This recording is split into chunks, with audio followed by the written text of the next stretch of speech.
Eh bien, cette descente aux enfers de M. Sarkozy, pour reprendre la formule de Rimbaud, est en réalité une chose tout à fait naturelle, en même temps que nous sentons qu'il peut y avoir un piège derrière ces résultats. Voici comment nous pouvons l'expliquer.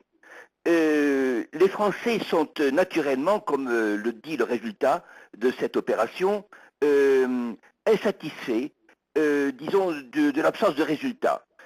Ceci touche en premier le chômage et, disons, l'incapacité dans laquelle nous sommes de rassembler nos énergies pour faire face, disons, aux défis, n'est-ce pas, qui attendent la France et l'Europe.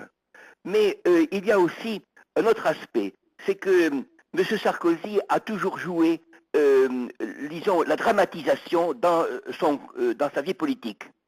Et nous pensons qu'il peut y avoir également une sorte d'opération frauduleuse, disons qu'il veut se présenter toujours, non pas avec un programme calme, mûri, que les Français puissent comprendre, ou au moins auquel ils puissent adhérer progressivement, mais il place toujours notre pays devant des coups d'éclat. Ceci vaut également pour ceux qui le soutiennent à l'étranger. Nous le voyons par exemple dans un domaine qui n'a absolument en apparence rien à voir avec la politique française, mais suit la même logique. Nous le comprenons avec les attitudes de M. Obama ou autres, voyez-vous.